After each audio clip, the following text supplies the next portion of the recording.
Les Congolais ne gagnent rien. Donc si nous gagnons cette guerre, donc ça signifie quoi? Nous chassons le Rwanda et l'Ouganda de notre territoire. Nous gagnons cette guerre, nous aurons le contrôle de nos richesses et les Américains, tout comme les Européens et les Chinois, seront obligés de venir acheter, normalement, que passer par des trucs, par des individus pour piller. Mais n'oubliez pas, les Rwandais nous attaquent, vous dites non, il ne faut pas faire la guerre, vous êtes gentils, il faut les négocier. Je vous prends l'exemple de l'Éthiopie. Les Occidentaux ont monté une rébellion des Tigrés au nord là-bas. Ces gens-là, les Tigrés, je pense, oui, ils ont pris les armes avec la complicité, je pense, du Soudan pour attaquer le gouvernement central éthiopien. Ils étaient à quelques mètres, il fallait voir les médias occidentaux. Bientôt, il va partir. Le Premier ministre est sorti, c'était un militaire, hein. Il a pris la tête de l'armée. On a mis de l'ordre. Les gens sont rentrés dans les montagnes, donc les rebelles sont rentrés dans les montagnes. Le lendemain, les Occidentaux commencent à négocier avec eux. C'est pour vous dire quoi? On va négocier avec l'Occident quand nous mettrons Kagame, Museveni hors de notre territoire. On va négocier en position de force. Si vous ne comprenez pas ça, nous allons perdre le Kivu, le Nord, le Sud, tout comme le Katanga. Parce que ce qui les intéresse là-bas, ce sont des minéraux. Merci. Ça faut dire vous. Merci. Alors, M. Manix Yinda, on fait signer vraiment à la fin. Vous êtes président du mouvement volontaire de la République parce que vous avez lu cette constitution, vous êtes maître avocat.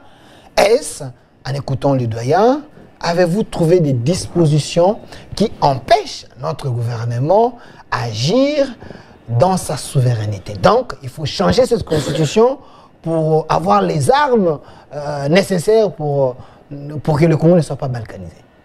Vous savez, M. Delphin, je commencerai par un postulat. Lorsqu'on se considère comme les hommes des sciences, la seule chose qui détermine la valeur d'un homme scientifique, c'est sa capacité d'établir une rupture épistémologique. De se dépassionner de toute opposition partisane pour faire prévaloir la vérité de la science. C'est très important. Et puis de deux, on parle de la Constitution. Moi, je suis convaincu que le problème du Congo n'est pas un problème normatif. C'est plutôt un problème anthropologique. C'est l'homme congolais qui pose problème. On a un problème de leadership, ça se rattache à l'homme congolais.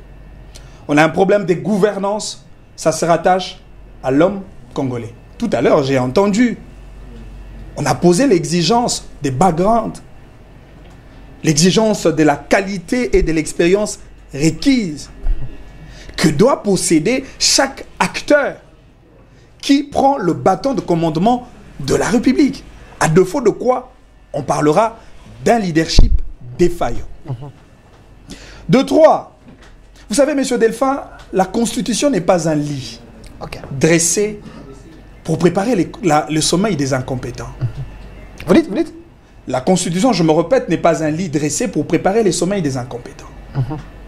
La Constitution n'est pas un costume confectionné à la taille de celui qui veut le porter. La Constitution n'est pas non plus un objet à usage unique pour qu'après l'avoir utilisé, vous voulez cette fois-ci la jeter dans une poubelle de l'histoire. Cette Constitution a aussi des devises. Quelles sont les devises de notre Constitution?